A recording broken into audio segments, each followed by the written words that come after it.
Hello everyone and welcome to the channel. I'm Emmanuel, I'm an airline pilot, and on FS Weekend 2024 I bought this, the miniFCU.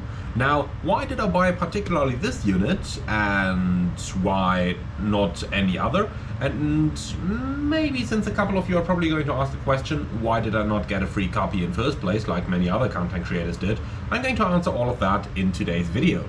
This is very much going to be a very first impression of my own unit here. I only tried the one at the show and I've never even opened this box at all over here. So let's have a look into what's inside and into how easy of a plug and play it actually is. So we're going to start right by having a look at the box. So this is what the box looks like. You can see mine's got a couple of damages there. That's because it was one of the boxes on the exhibition over at FS Weekend, but nonetheless it is a complete box. And yes, I did pay the full price for it. So this is how you open it up, and now we are going to have a look at what's inside. We start with the cable over here, which looks like a standard USB cable, or actually this is not a USB-C plug as far as I can see. Well, we are going to have a look into that in a few moments. Now, this is the main unit then. Let's have a look at what's inside and open this up. Okay, a packaging of a packaging, but here we go. This is the miniFCU. And this is what it looks like. So let's get rid of this. There is nothing else inside. Even though, from my understanding, there should have been two more buttons on the expedite button here for a flight director and for a localizer. But looks like I cannot find any of these in my packaging. Okay, well, maybe that was a misunderstanding on my side. In any way, let's get rid of the packaging and let's start having a look at the actual unit itself. So they do say it's just a plug and play, but you do need one software from the Mini Cockpit company. So I did already download and install that software, installed the driver and installed that in a Microsoft Flight Simulator. That is done. Apart from that, this is the full new unit. Alright, so they do say it is a simple plug and play, so let's go ahead and do just that. Gonna plug it into my computer down here, and I am going to plug it into the miniFCU on the back over here.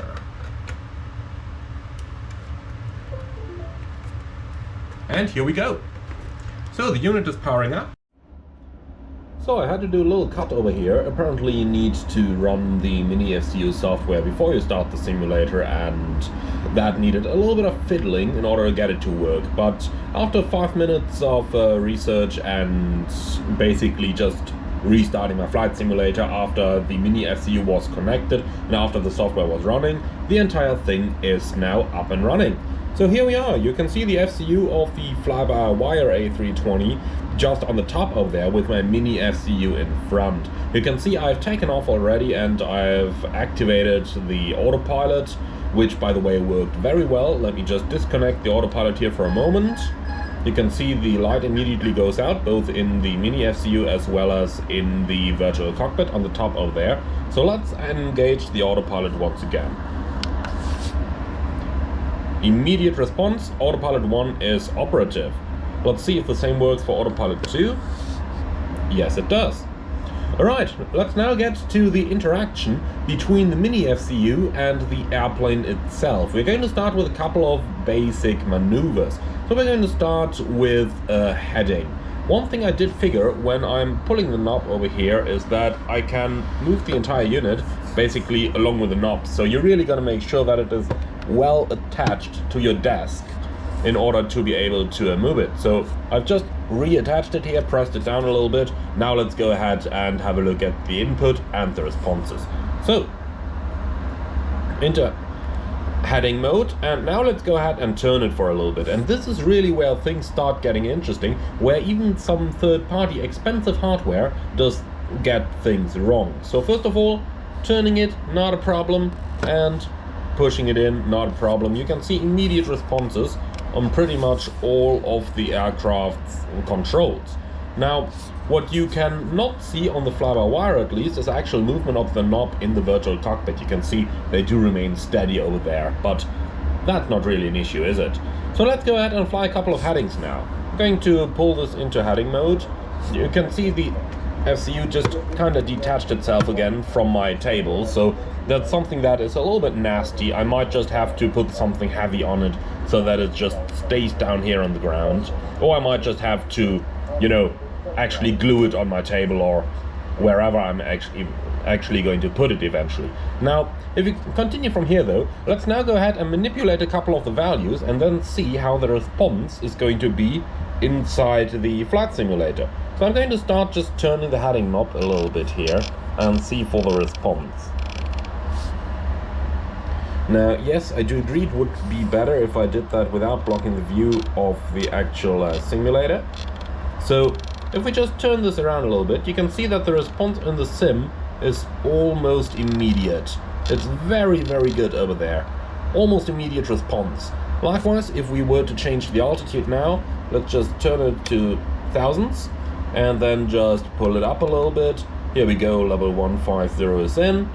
And then we could, for example, also go for a vertical speed here. Let's take 1,200 feet a minute, pull that out, and now we're in vertical speed mode. Now let's slightly change our view over here to play with a couple of the actual modes. So I'm going to zoom in a little bit here on the top of the PFD. Now I'm going to show you a couple of changes to how the modes react. So it's an alt cruise right now. Let's go ahead and go in open climb. We pull this out and here we go. Immediate reaction. Let's go ahead and level off, pressing the vertical speed button. Immediate reaction. Now let's go ahead and go for a select speed and let's change this over into a Mach number. Immediate reaction. Works very, very well. And going back to manage does as well.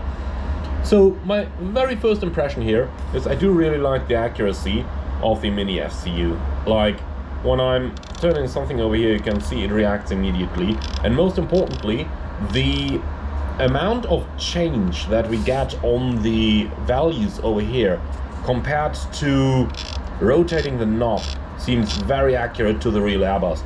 Like that is indeed how you are controlling an Airbus.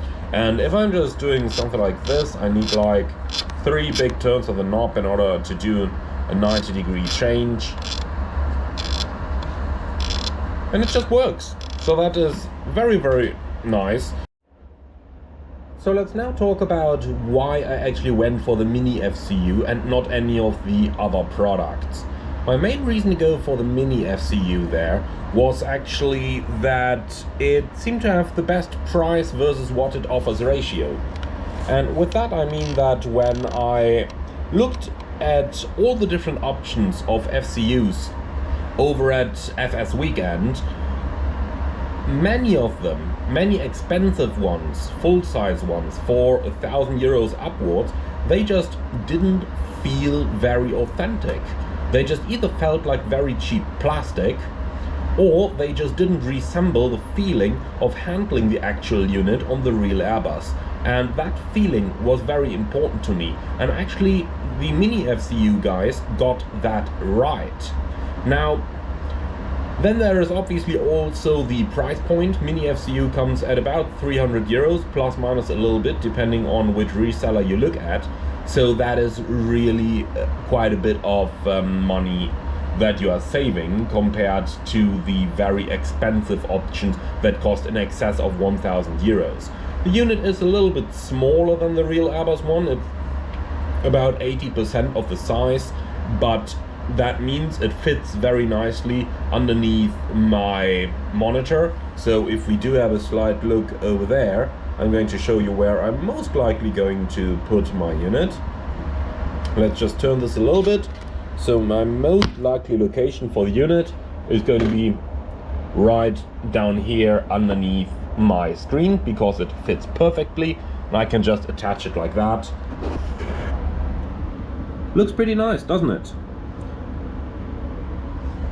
Alright, so with all of that now said, there is one final question that we need to answer, and that is, why have I not been among the content creators that got a free copy of the miniFCU? Why did I have to buy it instead? Well, this is where my tendency of being rather careful with everything involving YouTube really has bitten me in the back. Now, in the original days when the guys behind Mini Cockpit started sending out their emails to content creators like, hey, we're creating a new product, do you want to get a free copy and try it? I was like, well, it sounds too good to be true. And when I looked at their website, I got several security warnings about, well, things not being right on the website, and it just looked too cheap to be good. Now, with that I mean that at that time it was standard for flight simulation products like this to cost in excess of $1,000. So when something like that came up for 300, I thought like, well, that just gotta be a scam. But turned out it wasn't, but I never replied to their emails, thinking it has to be a scam, it's too good to be true. Well, turns out it is too good to be true. And I think that's a very good closing word for this video. So I'd like to thank you very much for watching. Hope that you enjoyed this one. If you did, do let me know in the comments below. Let me know if you want me to do more videos like this one about the hardware that I use. And with that, I'd like to say thank you very much. Have a good one. Enjoy whichever hardware you're getting. If you are considering getting an FCU, very much consider this one. It's really, really good. And it might need a little bit of searching to find a retailer who still has units in stock. I bought probably one of the last ones at FS Weekend there, but new units are being manufactured. With that, thank you very much for watching, everyone. If you liked the video, you should leave a like on YouTube as well, as it does really help out the channel. Comment to let me know what you think about it, if you also own one, or if you own one of the competition product and how you like it. And finally, if you're up for more, don't forget to subscribe.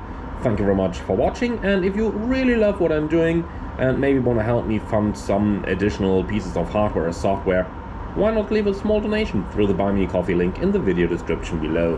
Thank you very much for watching, everyone, and see you all again on the next one.